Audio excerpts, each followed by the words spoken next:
നല്ലൊരു ചോദ്യമാണ്. നല്ല ചോദ്യം.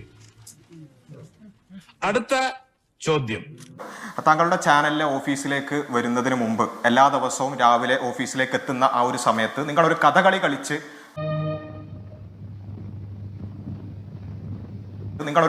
കളിച്ച് നീ ഇങ്ങനെ ഒരു പമ്പര വിഡ്ഢിയായി പോയല്ലോടാ. ഓഫീസിലേക്ക് കയറിയാൽ മതി എന്ന് ഒരു നിർദ്ദേശം അധികാരികളുടെ ഭാഗത്ത് നിന്ന് വരികയാണെങ്കിൽ ഗോപികൃഷ്ണൻ എന്തായിരിക്കും ചെയ്യുക?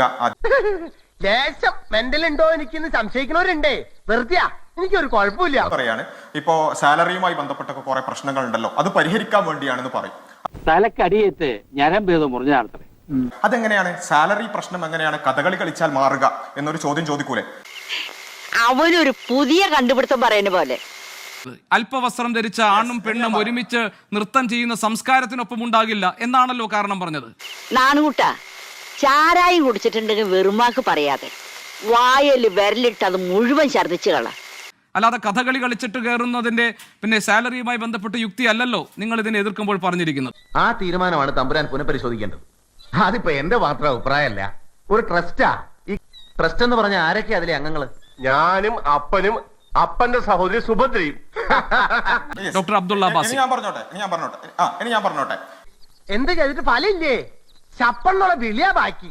ഒരു കാര്യം താങ്കളോട് പറയട്ടെ, സൂംബ കളിച്ചത് കൊണ്ട് എന്താണ് കുഴപ്പമുണ്ടാകാൻ പോകുന്നത്? ഇങ്ങനെയൊക്കെ പറഞ്ഞ എങ്ങനെ? ഞാൻ അങ്ങനെയുള്ള ഒരുത്തനാണോ? എല്ലാത്തിനും നാട്ടുകാർ എന്റെ മണ്ടക്കാരൻ പറഞ്ഞു.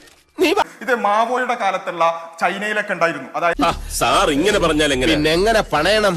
ഇത് ഗവൺമെന്റ് ഒരു കാര്യം നിശ്ചയിക്കും. ഗവൺമെന്റ് എന്ത് ചെയ്തു? നിങ്ങൾ നിർബന്ധമായിട്ടും ഷോർട്സ് ധരിച്ച് നടക്കണം. അതൊരു അങ്ങനെ ഒരു ഇമ്പോസ്ഡ് കൾച്ചറൽ ഫാഷൻ. ഒരു ചേഞ്ചിലെങ്കിലും മാറ്റി പറയടാ. ഇതിലെ കോർ പോയിന്റ് എന്ന് പറഞ്ഞാൽ സ്ത്രീ ശരീരത്തിന്റെ മുകൾ ഭാഗവും താഴ്ഭാഗവും പ്രദർശനത്തിന് വെക്കുന്ന ആവരുത്.